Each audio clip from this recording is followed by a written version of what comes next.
Sustainability in the construction industry. Our guest for today is leading a company that aims to promote eco-friendly construction through innovative materials and products. Ria Liza is the woman behind Polite Technology Incorporated. A woman of today was a mere dream for a woman of yesterday. History has shown how difficult it is for a woman to cement her space in the realm of science. But today, we take the lead. We set the standards. We are in the front lines. We are women. We work to create a world where a woman can choose science as her journey, where technology is her uninterrupted road, and progress is her destination. We work to create a world where a woman in science is the norm, not the exception. A world where she is a constant educator, innovator, mentor, and leader. A world that is, and will continue to be, an inclusive and diverse global scientific community. I am Dr. Ria Liza. I am an engineer scientist, and I am a woman in science.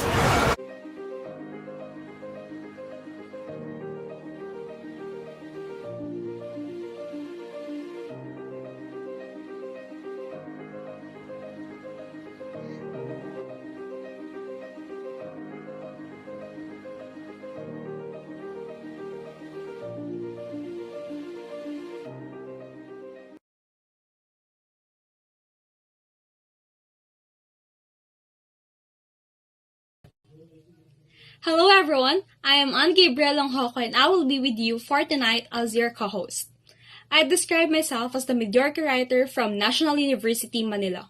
It is another night for us to learn and engage ourselves with how wonderful knowledge and wisdom can be when applied. The objective of this channel is to promote the feminine genius advocacy. One of the many goals is woman empowerment and gender equality through education and livelihood. One way to educate is by inviting guests of any gender who will impart their personal journey, challenges, and breakthroughs that will give invaluable learnings to viewers. By becoming a guest, he or she is tagged as the friend of the feminine genius. Tonight, we will have another co-host, Ms. Ella Wans, who is an IT specialist, research coordinator, an educator, a vlogger, a practitioner, and she also promotes the Team Helpful to help newbie YouTubers. Ms. Ella Wans is also an industry practitioner, researcher, and soon to be a doctor of information technology and financial advisor. And now let's welcome our host for tonight, Dr. Ria Liza C. Canlas, who is a civil engineer, materials engineer, and patent agent. Dr. Ria also promotes the feminine genius as a female making impact in male-dominated industries such as construction, manufacturing, and creatives. She was also featured in several media outfits as an ASEAN designer and a woman in science. Dr. Ria is an industry practitioner, educator, researcher, innovator, inventor, technologist, scientist, entrepreneur, patent professional, and science communicator. Together, let's welcome Dr. Ria Liza and Ms. Ella Wans.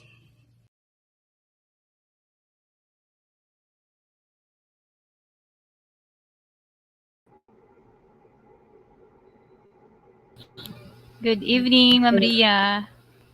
Good evening. I hope Hello, my audio is everyone. clear. My audio is clear Yes, ba? ma'am.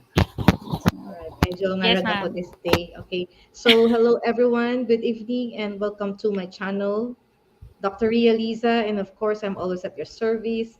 And this channel is meant to promote the feminine genius advocacy and the attributes of a feminine genius. These attributes are also our membership packages, and these are humility, kindness, patience, good character, virtue, piety, and devotion.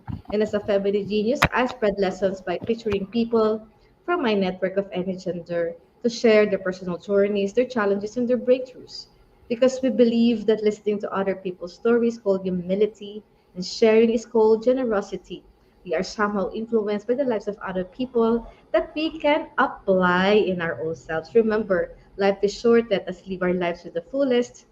And let us be inspired by our very special guest tonight. We are live via Facebook page, the Feminine Genius Groups, and via Facebook groups, the Feminine Genius Groups Philippines. And for the Feminine Genius brand development and direction, we'd like to thank Agos Maharlika, Bon Labora, and coming very soon. I'm keeping my fingers crossed. Bon is so busy. Bon, let us launch na this December, please. Please, let's ano na, let's launch na this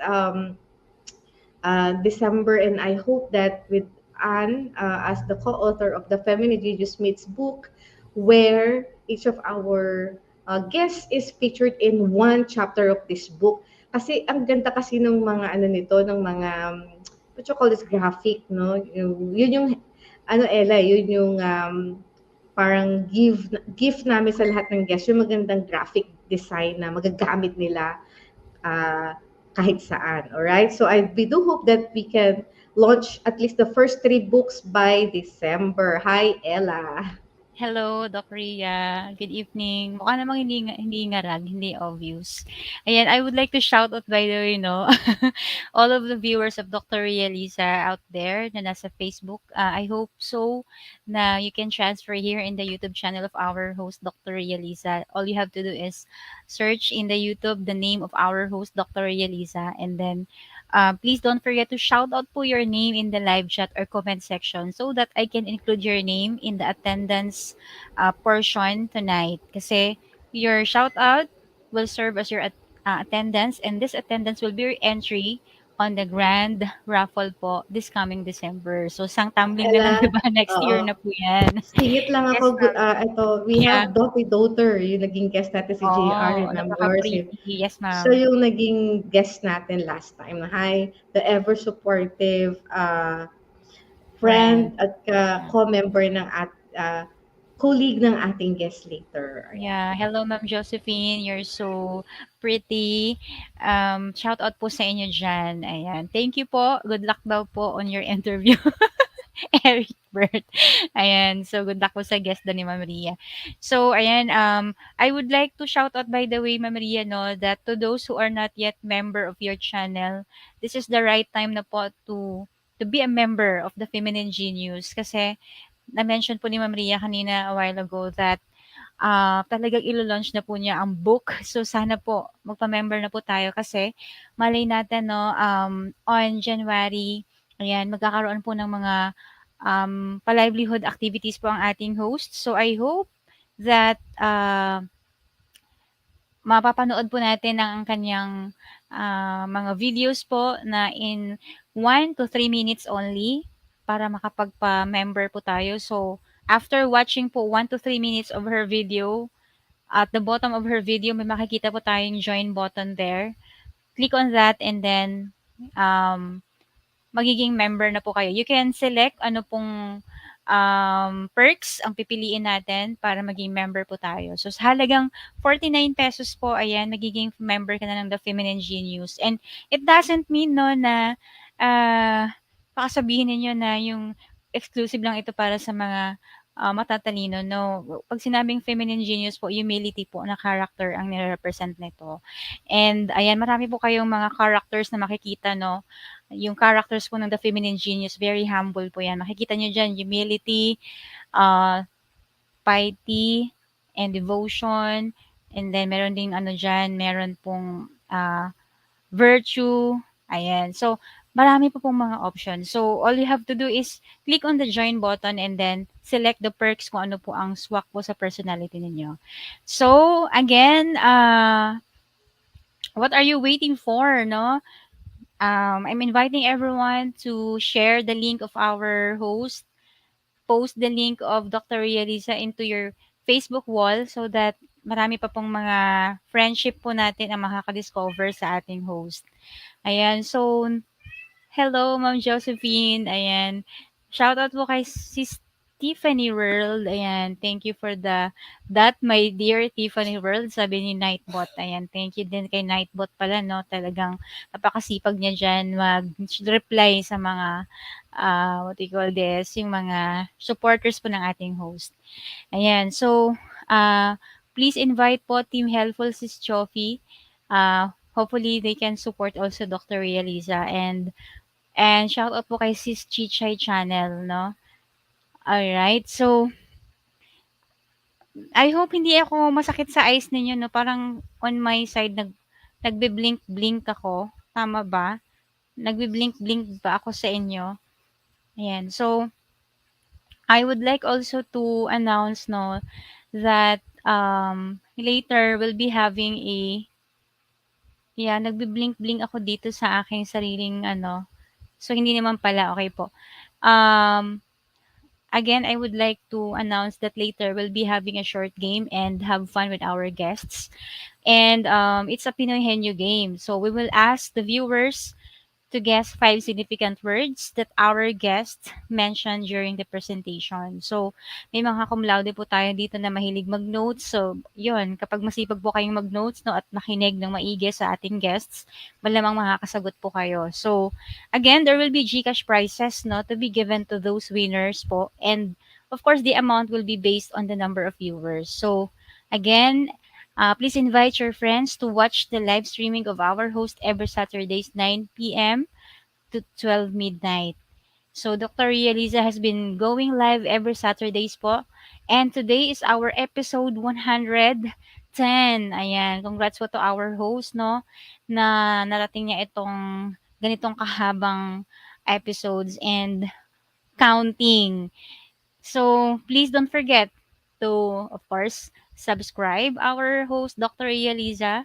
Hit the notification bell para updated po kayo lagi sa mga post niya. And of course, wag mo natin kalimutang mag-comment sa bawat video po ng ating host. So, at the bottom of this video, may mga comment section po dyan. You can shout out, no? And I hope so that your comment is related to the video that you have watched. And excuse me, like and share, of course, the YouTube channel of Dr. Ria Liza. And of course, idama niyo po si Ella once. Ayan. So feel free to write your questions later on the comment section so that our guest can answer also. So mag-interact po tayo para mas masaya. And by the way, I have a special announcement, no, that um, kung meron po tayong mga naririnig na mga online shopping websites. So I'm happy to announce po that there is also Anything Goes That shop na nag-exist na ito po yung first project po ng ating The Feminine Genius. And it has now the first set of products from the Ila farm of the child of the universe, and that is Ma'am Alili Pansacola. So how do you go through on this website? Just visit anythinggoes.shop and then register as a vendor. Wait for an approval by the admin and then log in to your account. Choose product to sell. So our products will grow in time. And this is an exciting development for the Feminine Genius members. Ayan. So I hope that to those who are not yet member, be a member now. Ayan. Thank you, Sis Chofi, for Sis Tiffany World, no, for being a member na po ng The Feminine Genius. And hopefully that um, this coming December, kita-kits po tayo, yung mga loyal viewers po ng ating host. Mag-invite po tayo ng mga friends po natin para at least yung mga friends po natin magkaroon din ng opportunity to win, no? A lot of freebies and pa-Gcash po ng ating host. Ayan. So, galante yan si Doc. Lalo na kapag December. So, once again, shout out po sa lahat ng Team Helpful, and hopefully you can share, no, the link of our host to your Facebook wall and the GCs of our friends. Kung meron tayong mga GC or group of teams, ayan, makikisuyo po kami. No? Paki-forward po yung link ng ating host na si Dr. Yalisa. Invite them so that malay natin baka mananalo sila later ng GCash. Ayan, so I'm happy that Maria is already here, no? And back to you, Ma'am Ria. Hello. Thank you so much. ano Yeah. lang. I sweat. Yeah, oo. So, Ayan. by the way, we were like, I was a guest, by the way, Ella. Gines ako ng Radyo Veritas Wow. last Thursday. Can we Grabe. see it Ah, later? yeah, oo. Pwede Thank i-flex. you. Yes, Yeah. text natin. Thank you to Brother Arman and to Brother Ruel for having me there and to discuss about my technology, Polite, no? The Polite technology. Um, Maraming salamat sa pag-guest sa akin and Brother Arman will be guesting with us next Saturday. Ayan, para Wow. pag-usapan ng tungkol sa tinatawag na Laudato Si. Oo. Alam mo yung mga nasa church, parang ang Laudato Si is hawig sa sa United Nations Sustainable Development Goals. So, malaman natin yan by Mm. next week. All right. So, I think the time has come for us to introduce our very special guest for tonight. This is Late Night with Dr. Ria Liza featuring Up Close and Personal with the Maverick. Talagang, chinek ko pa sa dictionary yung meaning ng Maverick. No? Pero siya na ang mag-explain bakit Maverick. Meet Engineer Erickberth N. Calupe, a Senior Vice President of SMDC Head of Property Management Department, a civil engineer who graduated from Mapua University. Way back, it's Mapua Institute of Technology in 1997. It is serving the alumni being an active officer since 2019, and he is my co-board of director in the Mapua Alumni. He is currently the vice president and the chairman of the homecoming of the MIT CEEnSE Alumni Association. A to-do-it-all guy who will always strive to be the best in anything he does. No wonder that's the reason why he was able to climb the corporate market at a very young age. This is an opportune time to learn about property management and service. Let us welcome on our virtual stage, Engineer Eric Bird. Ayan. Lalagay lang kita sa Hello. gitna, Eric Bird. Good evening, sir. Good evening, Hi. engineer. Good evening. Can you hear me? Yeah, I can hear you. Yes, this Hello, is the hello. second time that Eric Burt guested to our show. Ella, kung naaalala mo yung kumanta ng Dynamite. Last Wala. time, no? I think that was last year. Actually, hindi ko alam yung kanta na yun dahil hindi naman ako talaga millennial. Pero, sikat pala yung kanta na yun, no? So, yeah, Eric Burt, please introduce yourself to our viewers. Hi, good evening, everyone. I'm Erickberth Calupe. As what Ria mentioned, I'm currently the Senior Vice President of SMDC and Head of Property Management. I am 47 years old. I graduated at Mapua with a degree of Bachelor of Science in Civil Engineering in 1997 and then took my master's in Environmental Management at Miriam College. Um, Currently, I'm with SMDC, but prior to SMDC, I was with Ayala Property Management Corporation for 17 years. So right now, since 2015, I transferred to SMDC and I've been with them for 7 years already. So technically, SMDC is my second company, no, in my entire career. I know that a lot of employees have transferred several times throughout their career, but maybe I'm one of the few ones that medyo slow ang pag-transfer, and I think that's a testimony of my love for the company and also my love for property management because that has been my career ever since, and I made a career out of it. I had no idea about property management when I started, with the company. I didn't apply for the position actually. They just contacted me. They said they asked for some of the list of the top students from schools, and they happened to chance upon my name. And then dati uso pa nun Telegram pa. So I got a telegram from them for an interview. Went there, no idea what the company is about or what the even the the business is about. I just know it's Ayala. So sabi ko, oy, okay, Ayala, Makati. So at that time, I wasn't really sure where to go, or I had some applications. I had a pending application abroad in Japan to also take a master's degree. But at that time, the construction industry wasn't doing so well because it was the Asian crisis. So a lot of my batchmates actually went abroad because construction in the Philippines development was very slow that time. So yun din. I think that was also the reason why I really took a chance in property management that time. So yun, that's about it. Ay, nakaano ka Ria? You're mute.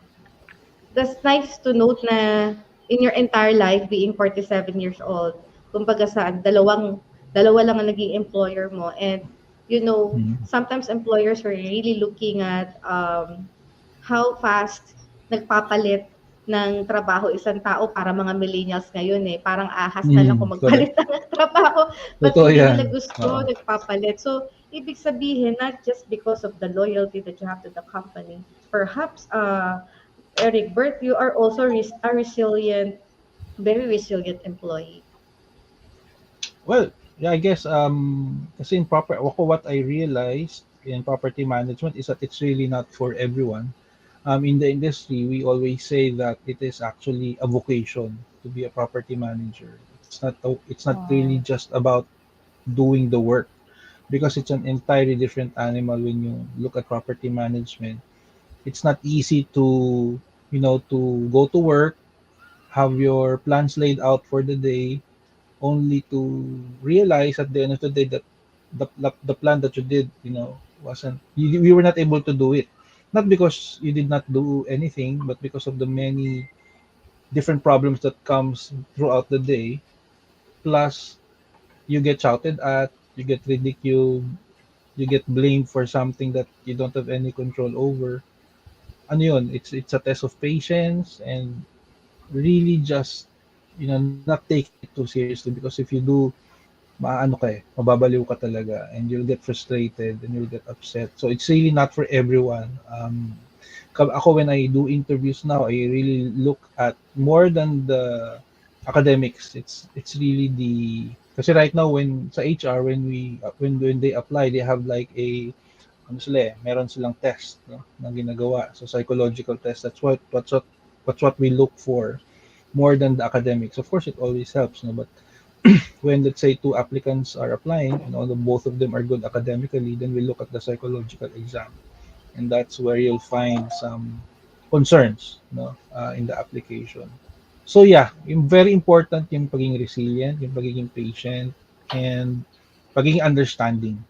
Those three are very important in the property management business.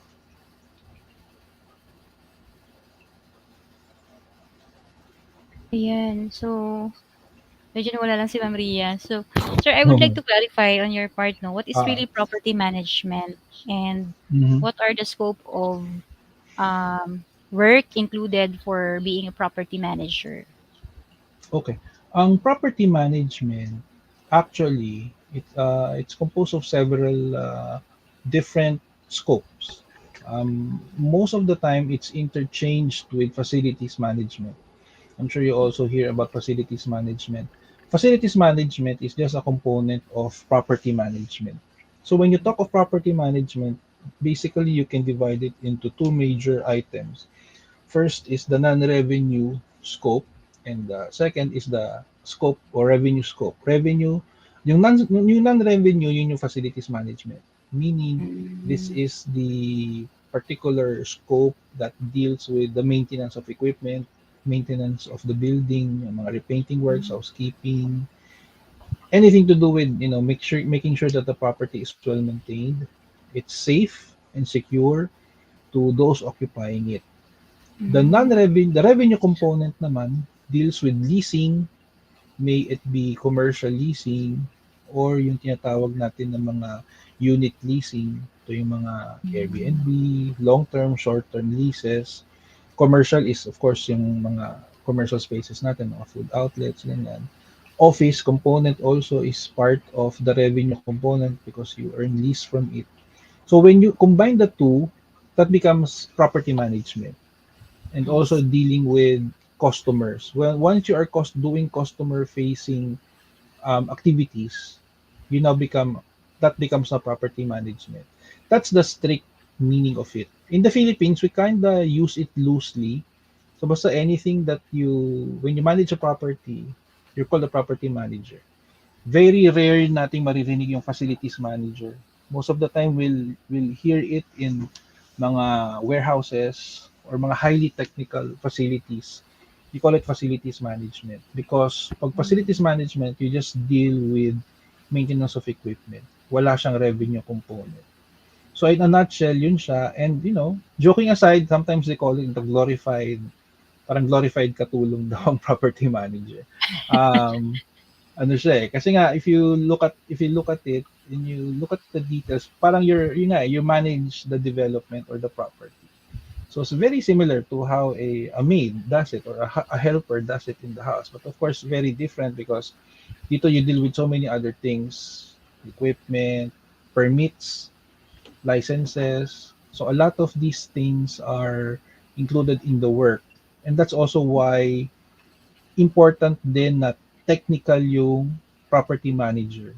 Because if non-technical, pwede naman. There are a lot of non-technical property managers that are really doing well. But it's an advantage if the property manager has a technical background because a lot of the work also in a property deals with construction, major renovation. Lalo na ngayon, we've been hearing a lot about earthquakes, structural stability. So it helps if the property manager is highly technical. To be particular, in my case, kung may civil engineering background. Kasi covered lahat ng facets of engineering also. So, yeah. Yeah, so nakaka-relate ako, Ella, kasi I live in a condominium. Yes.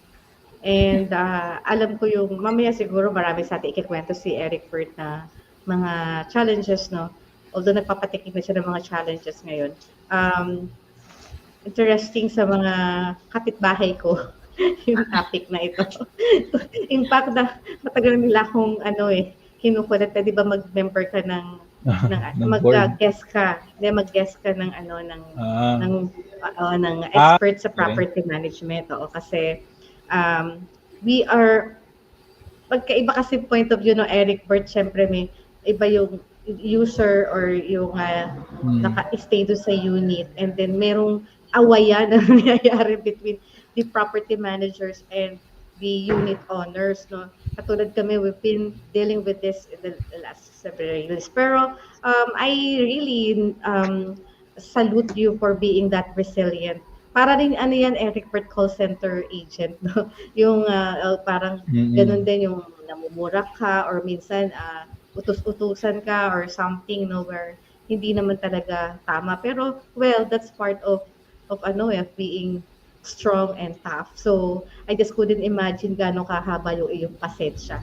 Pero about property management, I believe yung sinabi kanina ni Erickberth, way back 1997 when he graduated, construction is not okay.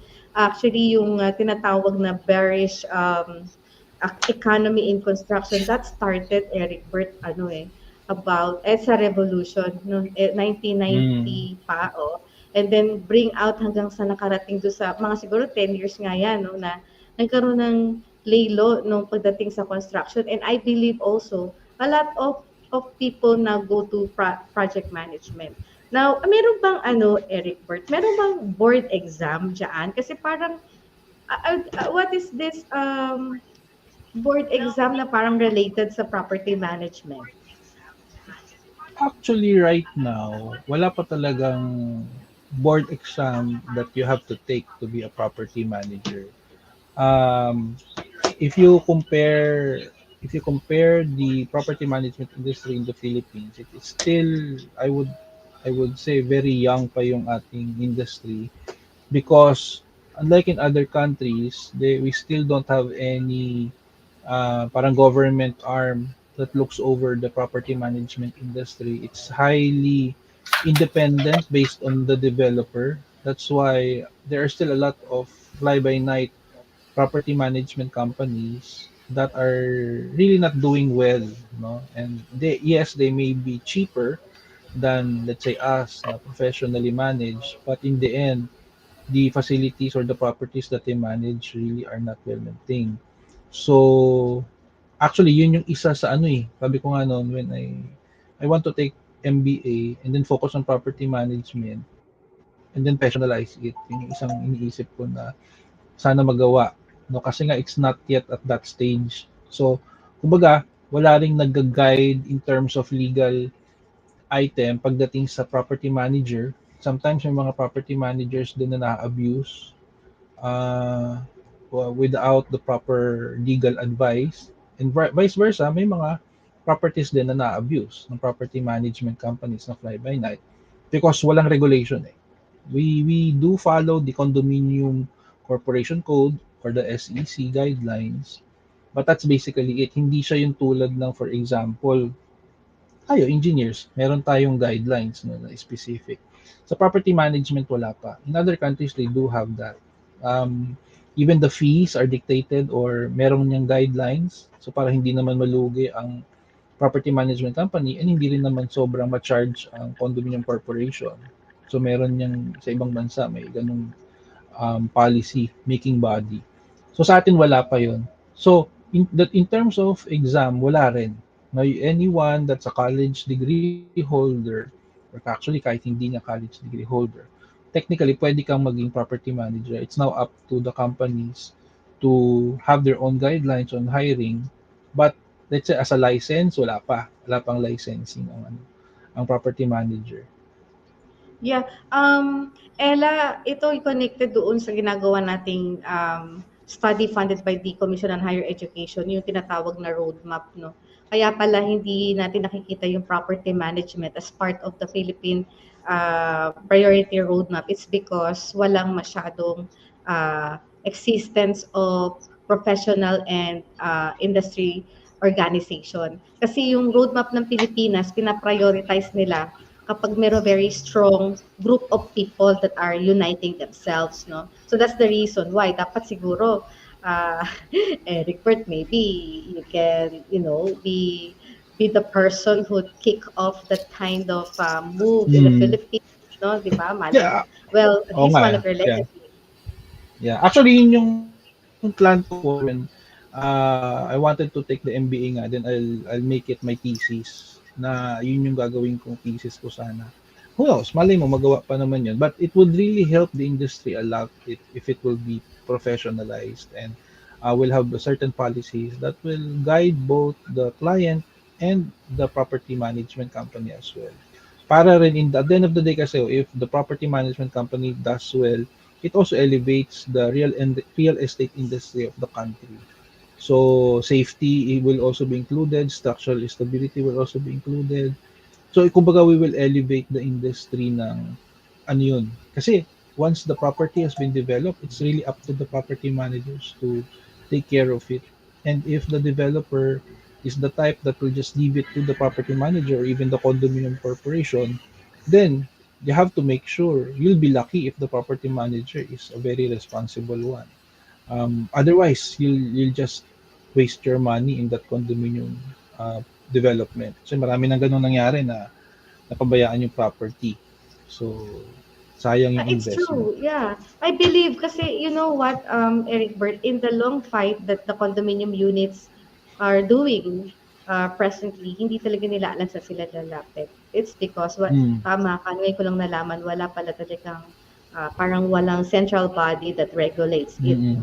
Now, meron kasing mga iba na they said that property management should be part of real estate management. Kasi, di ba nung araw, pwede ka na mag-board exam ng real estate management without taking the course. But now, just few years ago, mandatory na kailangan gumraduate ka muna ng real estate management, which is 4-year course, para makapag-exam. So, ano ang difference ni real estate management sa property management? I'm not so familiar with that, but from what I know is baka hindi ba to the same with brokerage or So, parang leasing. Kasi yun ang alam ko may exam talaga. You have to get a license before you Yes, can may before connection. you can sell or become a parang you have to issue OR ganun. So merong licensing dapat yun eh. So yun nga, sa property managers wala pa noon. But I think it will really help if there is. Because I know right now in LaSalle, I don't know if they still have it. They have I think before they had a special course on property management. And I think sa UMAC meron din eh, University of Makati. Meron din silang special course on property management. So, sabi ko nga nung narinig ko yun, okay yun na. Kasi so right now, at least they can see the importance of that particular type of work. It's highly specialized. It's really not, you have to be a jack of all trades to be effective. You cannot be a specialized, you cannot be as parang be specializing on one aspect only. If you really want to grow in that particular industry, you have to be yun nga, jack of all trades ka. You have to know a bit of everything. And kasi if not, then you will not be as effective. But sa akin, agree. Hopefully in the future, it becomes something like that yung sa brokers, na may exam, may licensing, because it helps to professionalize the industry. Yeah. Yes, Ella. Ang galing, no? Naisip ko tuloy parang sa real estate ang dating, ma'am, 'di ba? Pero ano lang siya, ibang parang kakaiba yung name Mm. na facilities management. Dapat pala, ma'am, isinama natin 'to sa ano, sa Padlet nung policies additional suggestion yung sa No, I curriculum. saw the facilities management sa Padlet natin. Lumabas siya. Uy, see, di ko napansin. Lumabas siya sa Ayan. ibang tema. Very good yung nag-suggest. So, sir, as a property manager, no, pwede mo bang dagdagan yung mga minention mong some challenges talaga na, Mm. ayan, binanggit niyo po kanina. Well, actually, sa property manager, the goal is really to satisfy your customers. So I think that's the bottom line. How do you satisfy your client? And your client is your resident, which is represented by the condominium corporation or the homeowners association. So it's really to manage them professionally and make sure that ang we always say in property management is you preserve or improve the value of the property over time. It should not depreciate, it should not diminish the value of the property. If the property is managed well, then it should elevate the value of the property. Some challenges are really has to do with customer concerns. And this is where your patience will be tested. Sometimes it doesn't have to be technical. It just has to be. It really evolves around your personality already. Kung ano ka bilang tao. Kasi kung mahina nga yung loob mo, titiklop ka eh. Kasi isipin mo naman, ikaw, halimbawa, sa bahay, alagang-alaga ka ng parents mo, hindi ka sinisigawan, hindi ka pinapagalitan. Pagdating sa property, mumurahin ka. So, kung Grabe. ganong environment ka lumaki, it will be a shock to you. If all of a sudden, ganito ka. Kaya sabi ko nga, nagaloka kami. Buti na lang, palagi akong pinapagalitan ng parents ko nung bata ako. Kasi sanay na akong Sanay na. pagalitan. Eh.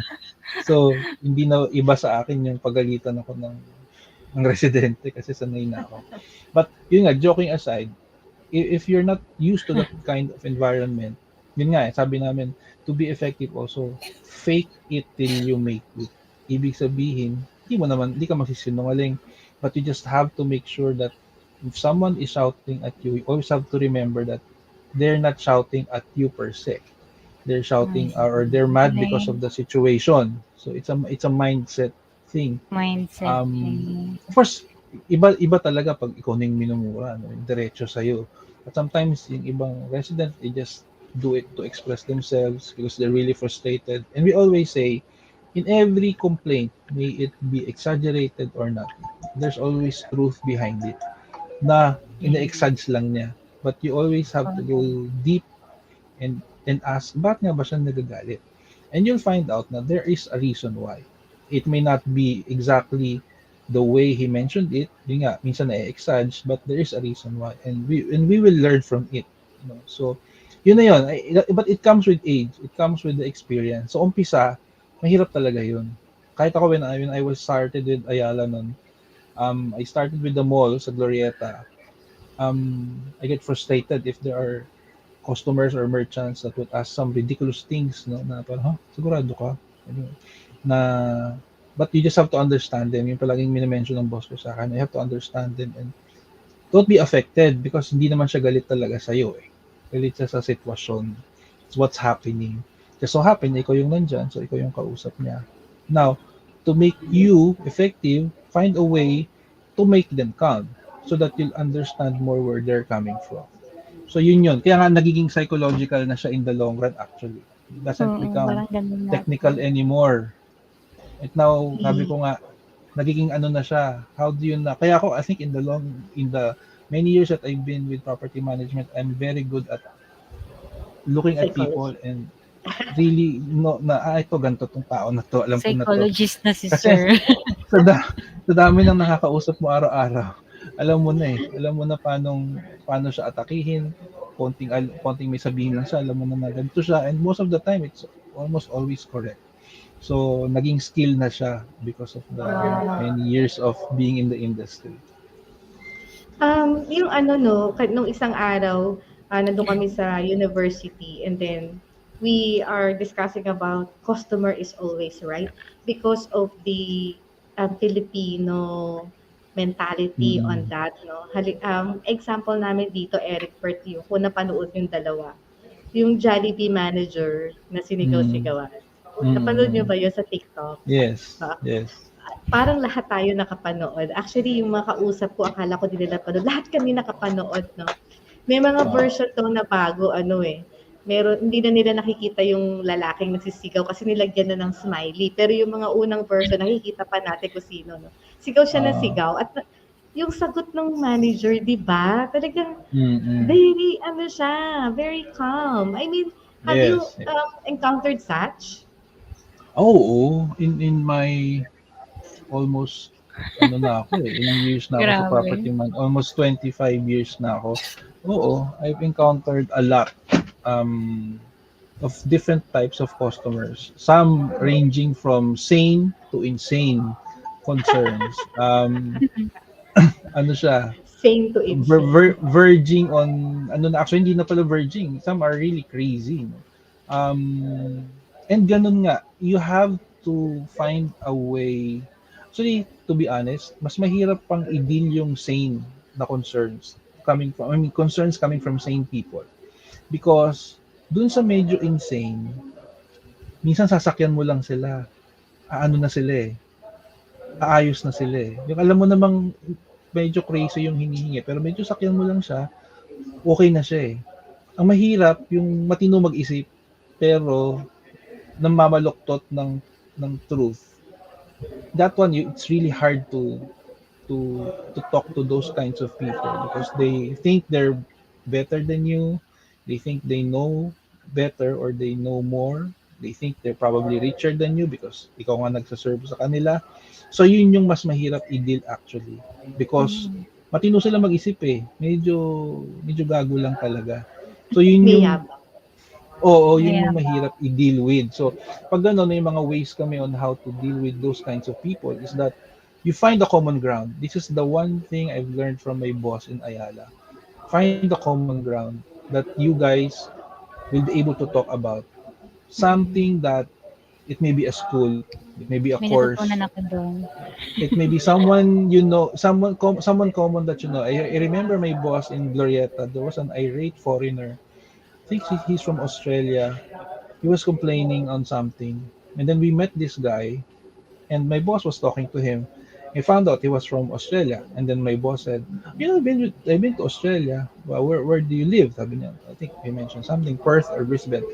I have been there. Tapos yun na, nawala na yung galit ng Australiano because they are now talking about Australia.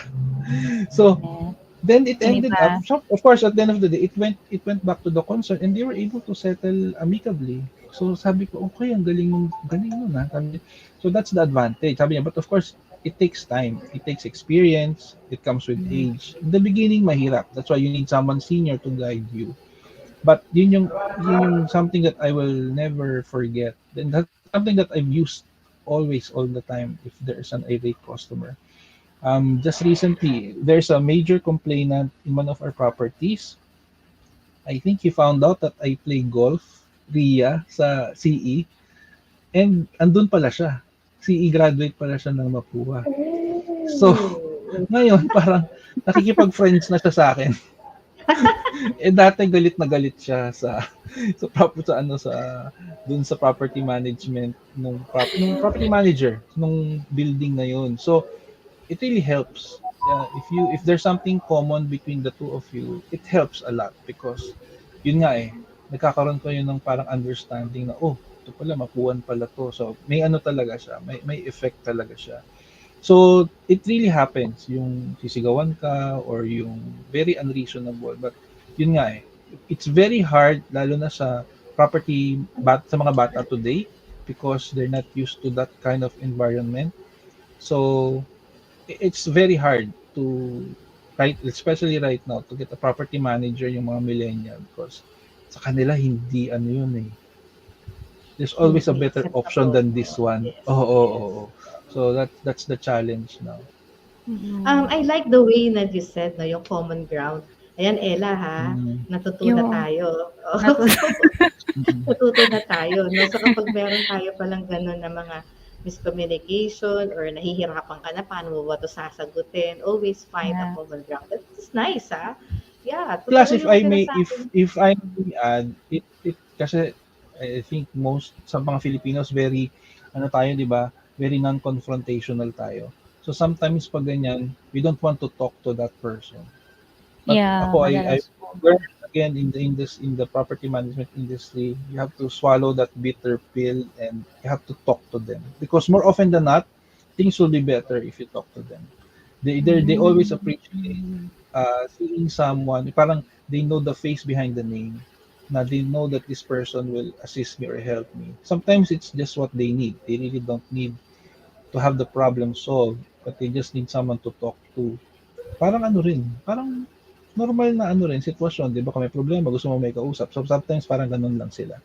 So it's always better to talk to them. That's why ako rin in my company right now, pag may concern, I always tell you talk to that person. Ask why. Ask why they say that, ask why they posted that, what's the story behind it. And yun, once they talk to that person, more often than not, they'll find the reason and then it's easier to solve the problem that way. Hindi yung Yeah, ano, wishy-washy ka or you don't manghuhula ka lang. yung ano, no, reminds me of something na naturo rin sa akin na isang much older person sa akin na 60 years old. Sabi niya sa akin, Ria, kung meron kang Hi, Jo. hindi, hi and hello, Joe, the president of our Alumni Association, Inc., MITCENSE. So, natutunan ko doon, sabi niya, kapag meron ka daw hindi okay na feeling sa isang tao, huwag kang basta na lang nag-disappear or hindi ka na lang nagpakita sa kanya. Kasi ang intindi niya, ikaw yung may kasalanan. So, ang ano niya is, kailangan makipag-usap ka. Deal with it. Kahit na ayaw mo, Yeah. deal with it. At least, kahit di ka na humarap sa kanya, nalaman niya yung both sides. Parang marami Correct. kami natutunan sa'yo. Ano yun sabi nga namin, meet with them once. At least they cannot say na you've not met them or you've not even attempted to talk to them. After that, depending on what will happen, if the first talk happens to be okay, then okay lang, you can meet again. But if it happens na alam na parang sira ulo din talaga siya, huwag mo na siya kausapin, then naglalokohan lang tayo dito. But at least you already know, kumbaga, right then and there, alam mo na okay siya o hindi siya okay. So tapos na yung problema mo, parang, actually, I've done my part, you didn't want to accept our apology, then you can move on if that's the case. Yung balik ako doon sa customer is always right, no, katulad ganyan. Kasi yung napag-usapan namin nung isang araw, sa galit ng customer, binato siya. At ang ginawa nung manager, pinagtago siya at ang mananagot nung pagkakapato sa kanya yung company, hindi yung customer. Ano ba protocol natin sa ganyan? Nananakit na yung customer. Oo. Actually, yung customer is always right principle na yan. Hindi na rin applicable masyado ngayon. Kasi if the customers have the right, also we have the right. I mean, we are working to serve you, but that doesn't mean that you have the right to hurt us, di ba? Even words ngayon, hurtful words can be used against any person. Pwede ka i-libel. And yun lang siguro yung maganda ngayon sa industry because there are, at least in terms of the legal aspect, may mga ano na yan, may mga more opportunities or chances na you'll be protected by it. Like in our company, you can complain all you want. You can even shout all you want. But once you start hurting our property manager verbally or worse physically, then we will file a case against you. And that's now up to the company how they will look at it.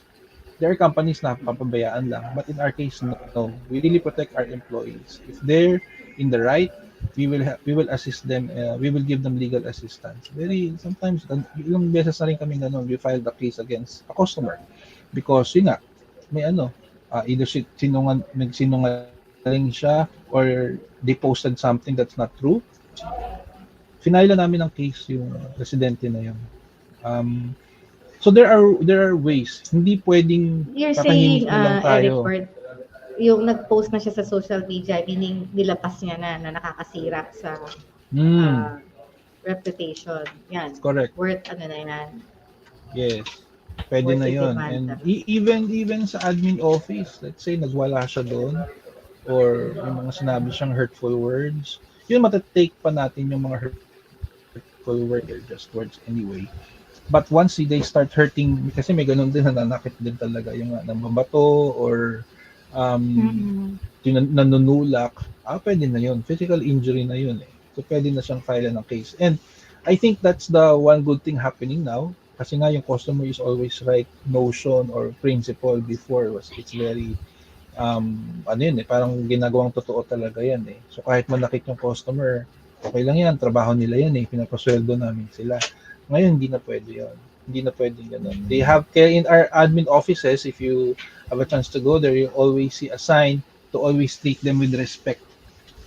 And yun, that's Yeah. also something that we make sure that the customers or the residents understand once they enter the office, they have to treat everyone with respect. If they want to be treated with the respect also, so it's a two-way process.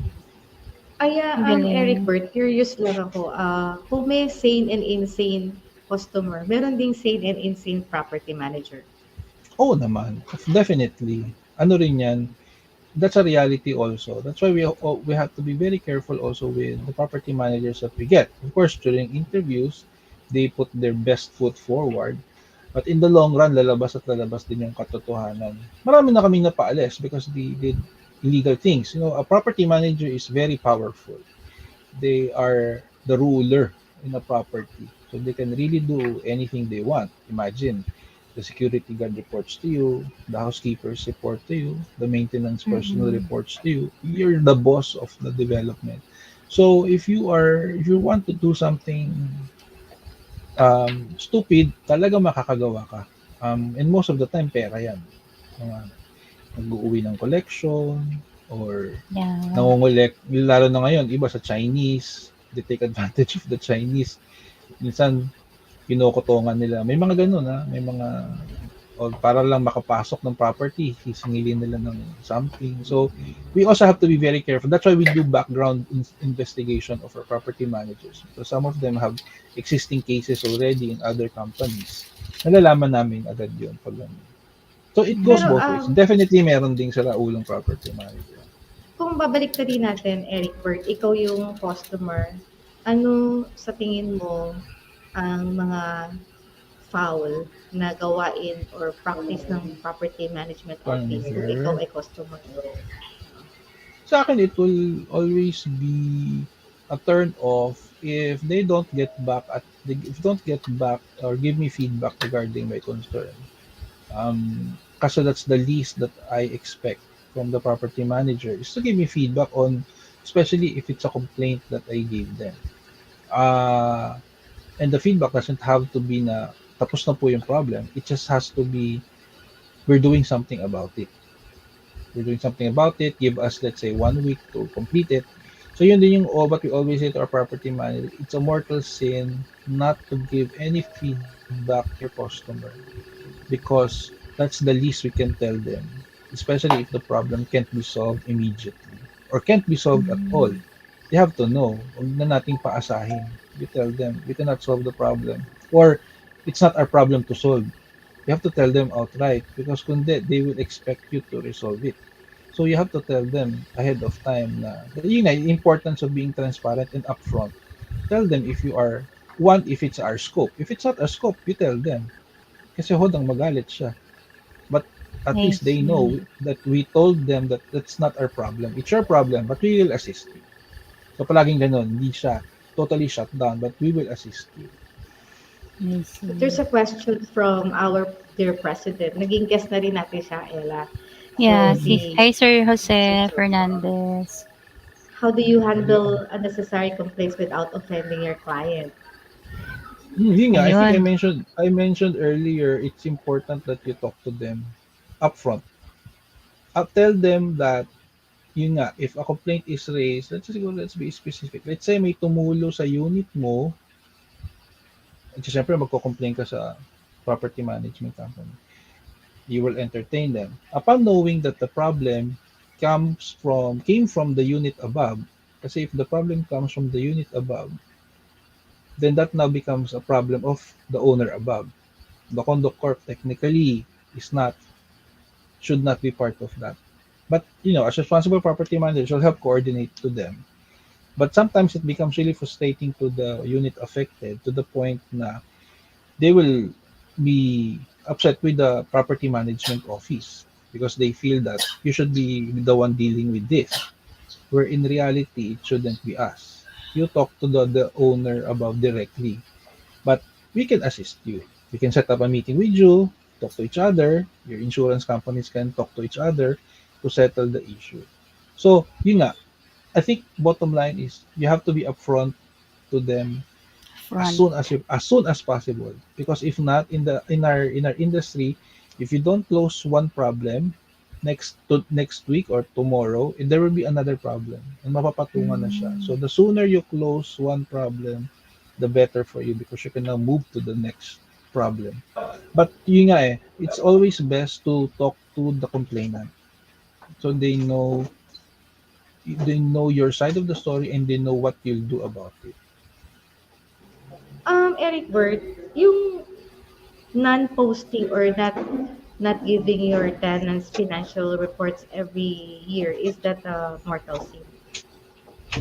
Oh, that's something that Condo Corp should be doing to the customers or to the residents. Now, there are times that the audited financial statements are not completed on time. Okay lang 'yon. Kasi in submission to BIR, there's what we call a tentative financial statement that should be submitted if the audited financial statement is not yet completed.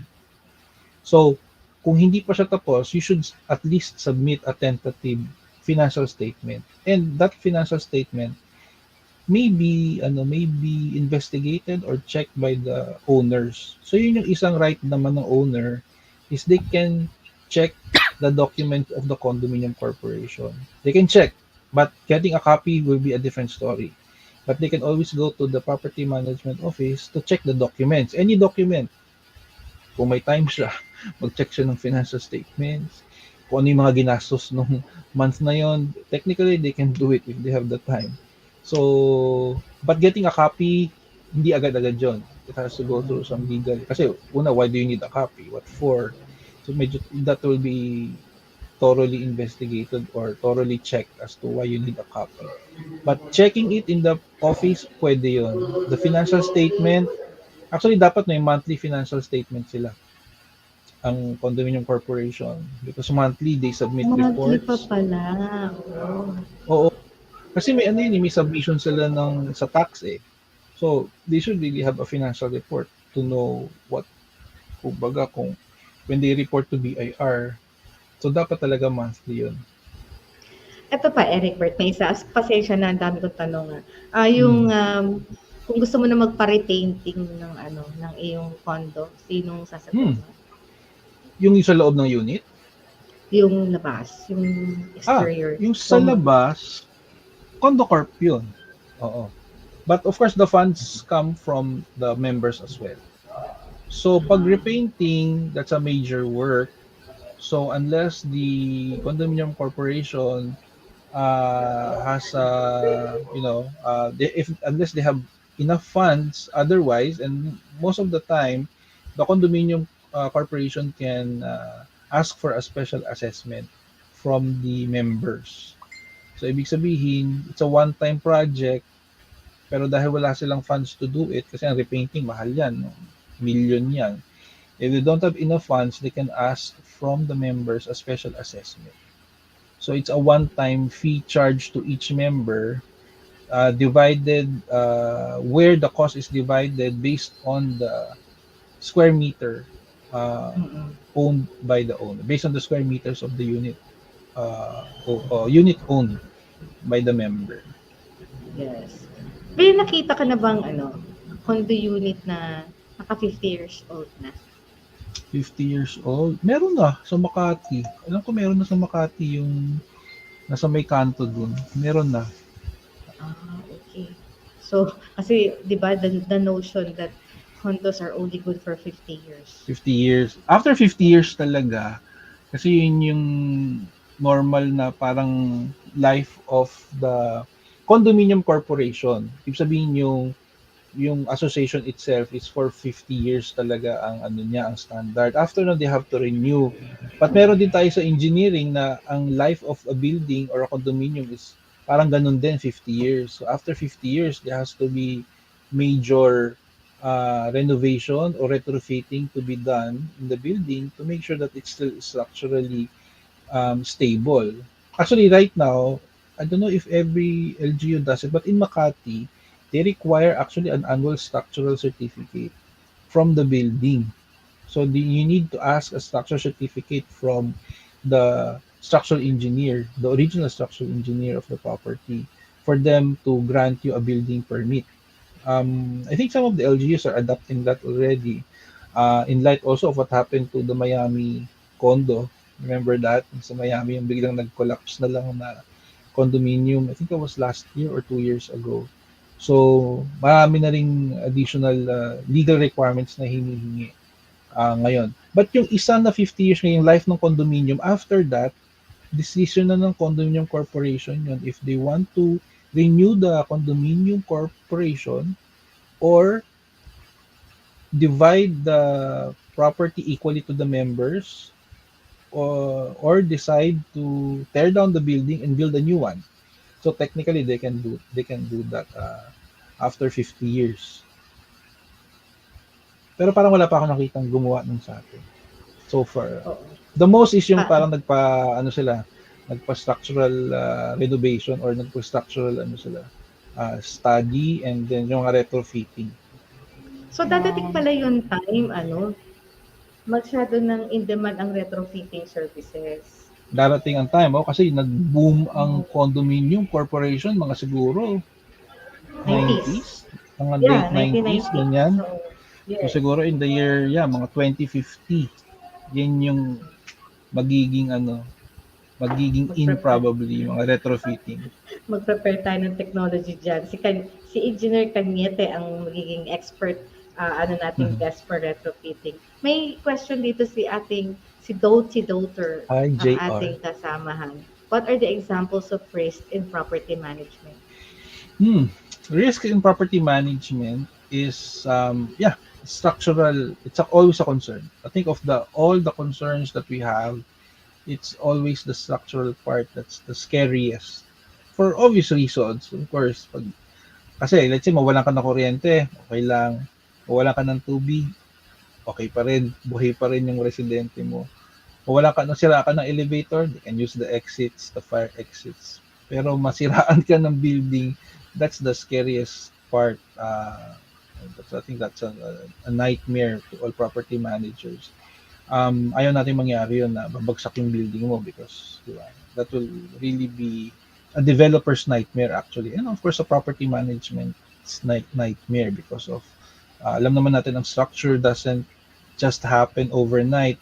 It gives us signs. So that's why every year, ako, I'm proud to say, in SM development, it's the initiative of our company to do an annual structural investigation of all our developments, because we want to make sure that's always structurally stable, and we get a certification from the structural engineer to make sure that it's them who does the inspection and investigation. So that's the number one risk. Number two risk is, of course, yung ma-short sila ng funds or ma-deplete yung funds ng condominium corporation. So that will really be a nightmare because the lifeblood of a condominium relies on their collection. So ito yung collection ng association dues.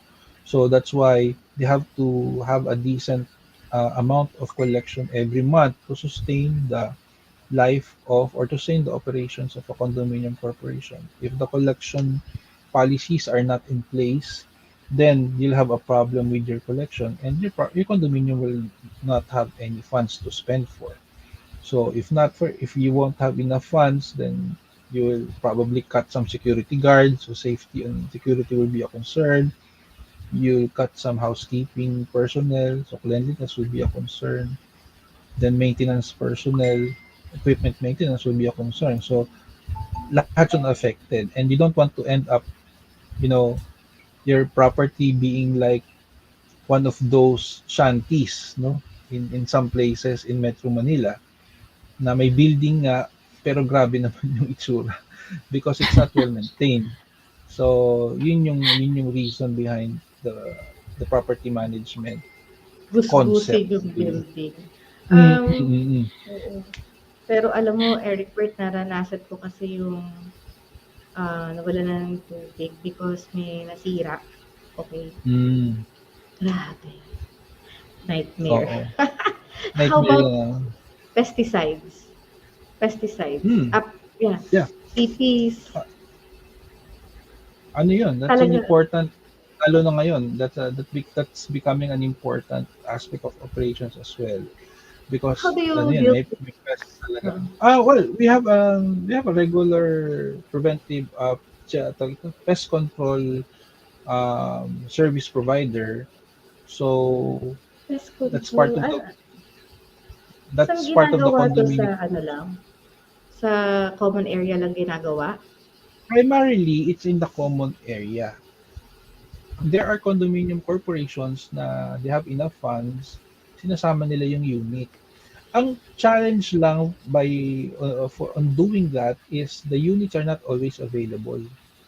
So what we do is we release a circular on a monthly basis to tell them that, let's say, this week we'll have a preventive or a pest control, let's say, fumigation.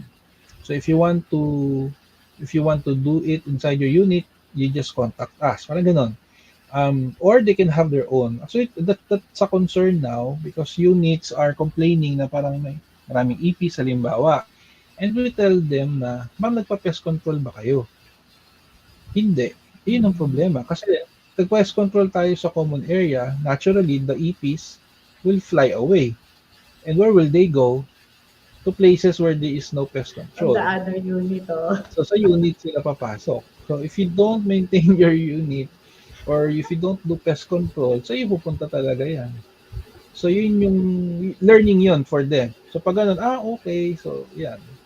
Doon na sila magpapa. But that should be part of the preventive maintenance items performed by the property management office.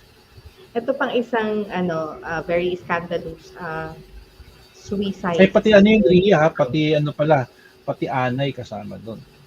Okay. Termite control is also part of pest Of the control. pest control. Yung Erickberth, suicide in the condo units. Condo Yeah. buildings. Marami, no?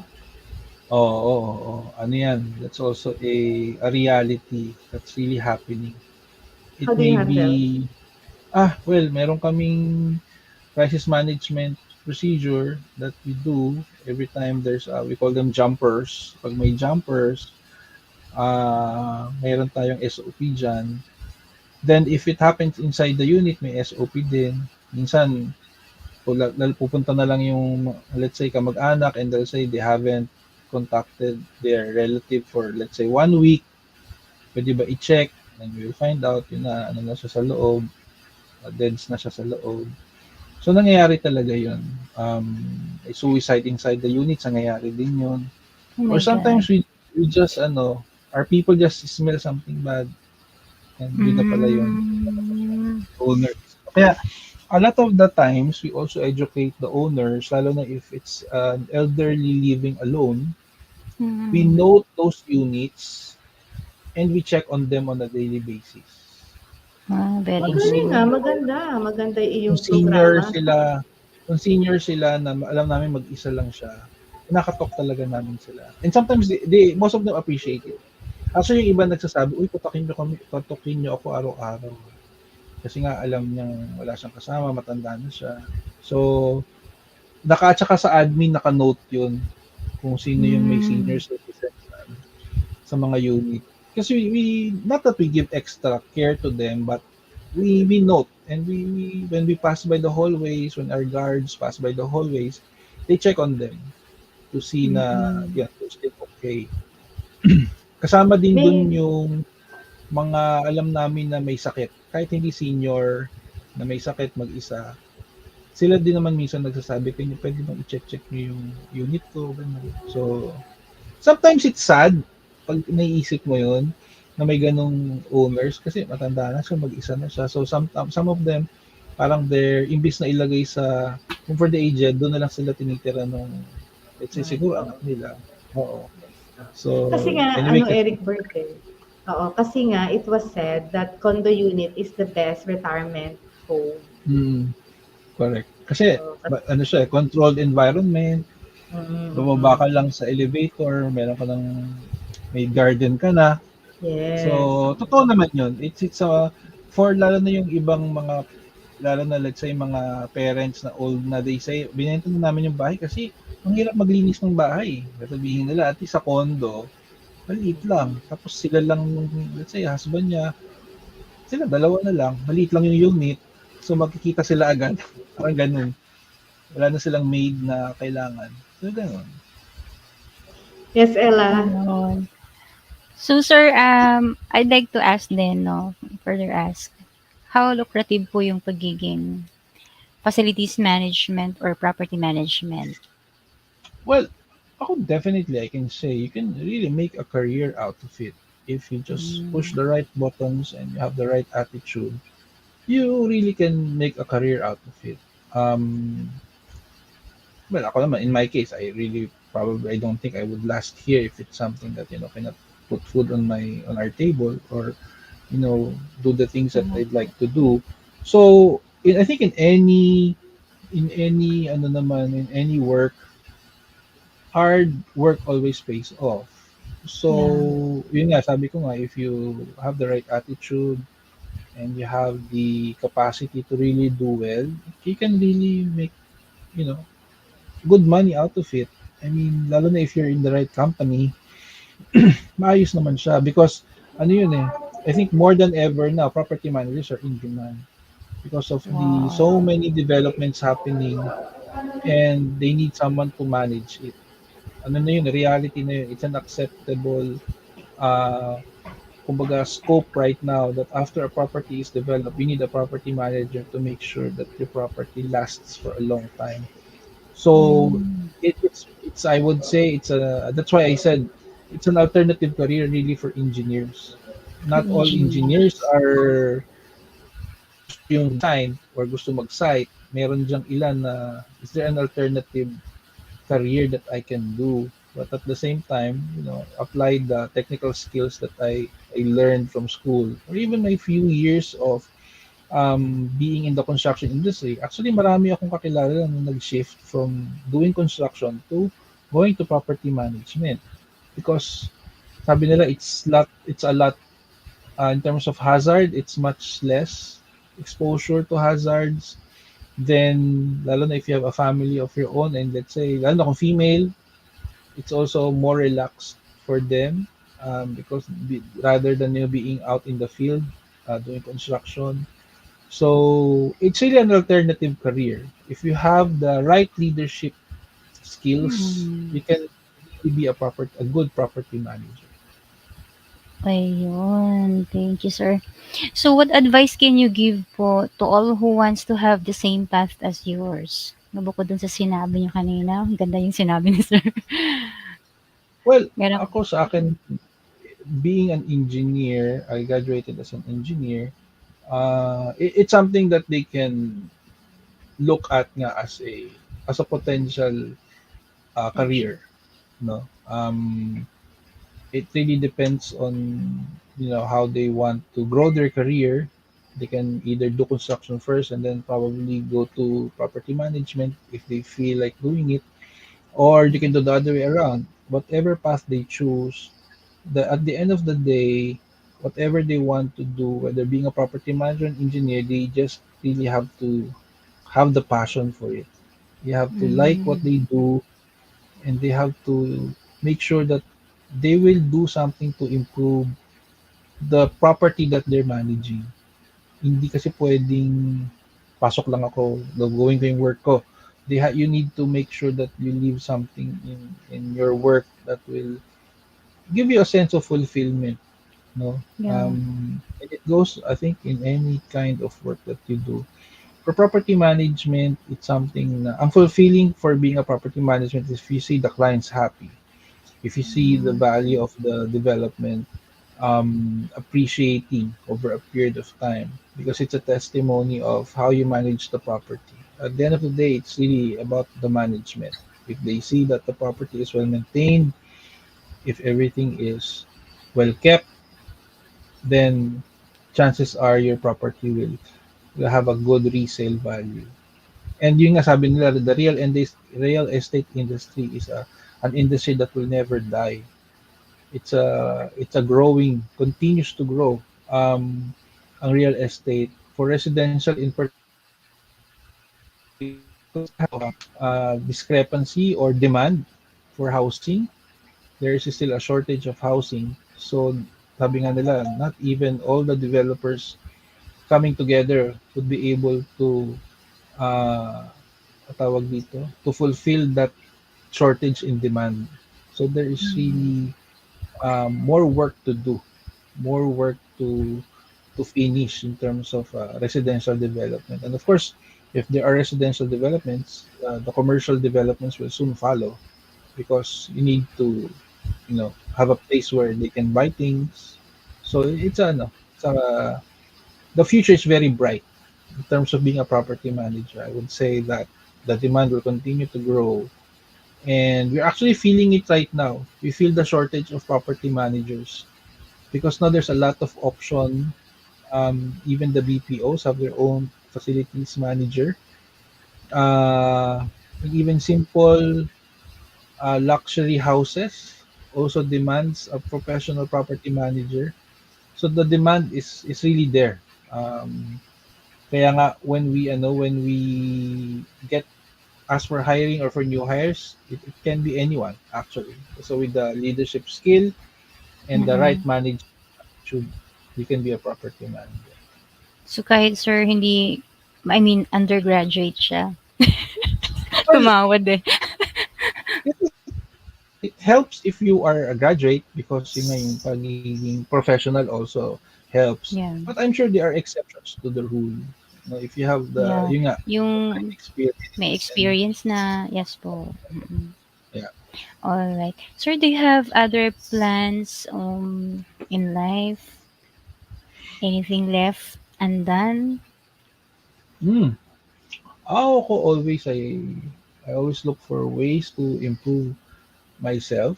Right now, I'm very active with the association. So together with Ria, we've been part of the Alumni Association for several years now. And improvement for this year, yeah, nag-golf ako out of nowhere. So I think that's a welcome development because Hindi ano ka rin pala naman, golfer dati. Hindi ka hindi golfer talaga. dati. Hindi. Sa Ah, Yung bowling okay. pag talaga ako golfer eh. pang mga mayayaman lang alam ko na naggo-golf eh. Actually, more than that, sabi ko, talagang matanda na ata ako kasi Yun na yung sport ng Go. matatanda doon. Nung natanda. So, but yeah, it's something, it's something that I really not wanted to learn it, but I think playing it right now, I understand why a lot of people love to play it, no? Because ano lang siya, nakaka-relax naman siya. And may konting frustration, lalo na sa umpisa, but overall, it's nice to be out there in the sun, but at the same time doing something that you like. Parang okay yun eh. Okay yung makita kang medyo tan ka. So alam nila, uy, nag-golf ka ba? Ako nga eh. So alam nila, Akala ko nag-golf ka. nag-repair ka ba ng bubungan? Okay. At Erickberth, no, ano lang, yung tungkol sa technology. Tungkol sa technology, ano yung nakikita mong new technology or innovation in the property management in the coming years? I think yung what was discussed in our webinar series, yung BIM, that's something that will be very helpful to property managers as well. Because just like in construction, that will give us, lalo na when the building is already built, and you know that the property managers and the managers of the building also keep on changing. Having BIM will be a big help because now you can go through the corners of the building by technology, and you'll have a better understanding of the mga piping system or the electrical system, mga conduits, where did it go, how did it pass there. That's something I think the future will the property management industry will total raise if that becomes probably more affordable, and it becomes part of ano na siya, maging standard na talaga siya. That's one of the things that we have difficulty dealing with. If there are leaks, if there are electrical problems, and we all know sometimes the plants are not so reliable, and we have to do our own investigation. Having that kind of technology would really help a lot. That's one. And then I think in automation of the property management operations is also very important. We've started to do that right now. So we have our own application that the owners can download, and they become a member of that. Automatic, they become a member of that. They can view the circulars there. They can view their payment. Their bills there, and then They're very doing soon they it can na. also. Yes, may app na talaga kami. We call it the GPMC app. And then That's nice. very soon, we'll have also payment options linked to that application. So ano yun, actually as a whole SMDC, we have what we call yung customer experience portal. So that's from the time they buy the property up to the time they turn it over. It's part of SM's ano yun, parang customer experience na you will always, SM will always be part of your journey until the end. Kasi nga until the end, it's also SM managing your property. But So, yun. who else is doing that, Erickberth? That may Marami mga na rin apps naman. na. I think we're not the first to do that. I think Robinson was the very first one to attempt to do that. Ayala is also doing that. I think the industry will have to do it because ano siya it will benefit the owners. It will make things more efficient. Even permit processing, ano na rin yun, online. You don't need paper anymore. You can approve it online, submit online. You can reserve function rooms online. So it's really, ano na yun na yung, how do you make yourself more relevant, and how do you make your company be the choice of customers? Those are the small things that will help them. And okay, may ganito silang application. Lalo na we're preparing for the future. Actually, the future is now. You work from home setup. Yeah. Millennials are starting to buy properties already. So they have a different mindset altogether in terms of their home is also their workplace. So yun yung piniprepare din namin. Even sa amenities namin, we make sure that it's friendly for a work from home setup. So ano na yun? Kumbaga, yun na yung competitive side of the Advantage. industry. Oo, how do you give an advantage that will make them understand or realize, oh, it's better, para mas worth yung money ko pag pumunta ako dito kasi I can basically be just on my unit at the same time earning money and enjoying the facilities. Yeah, Ella, reminds me of our um, pre-Asana system which can be offered to condominium units. Kasi ASM malaki na yan eh. May maraming maliliit na players who Yeah. cannot afford to hire their own programmers. O yan Ella, may nakita kang business uh, opportunity in Opportunity. property management. Yeah. Yeah. By the way, tama yung real estate management nga pala, kasama siya sa kung property management is under real estate, kasama talaga siya sa priority roadmap. Actually, kasama siya sa roadmap ng lahat ng Southeast Asian countries. Ella. Mm-mm. The built environment, di ba? Yes, okay. Yeah. Sir, another question, no? Inspired your busy schedule, what made you accept to be an alumni officer? Mm. Ah, well, ako ever since naman, I love to do new things, no? Um, in my life in general. So at that time, I wasn't really involved with the alumni association. I actually never heard of it until until I was asked by Sir Mike Santos to be part of the bowling team of CE. Kasi friend ko si Sir Mike, nakita niya siguro nagbo-bowling ako. Eh merong Nama bowling tournament. So he invited me. Sabi ko, sir, of course. From there, doon ko na naintindihan yung doon ko na naintindihan yung alumni association. And siguro I played for mga 2-3 years and then si Sir Romy Bagaing, the late Sir Romy Bagaing, was the one who convinced me to be part of the board. So, that's how it started. Sabi niya, part ka na ng board, kailangan natin ng bagong blood. Sabi niya ganun. Sabi ko, sige sir, walang problema. Anyway, I'm not new to that kind of organization because I also used to be the student council chairman when I was in Mapua. So, sa akin, hindi naman bago yung ganung setup.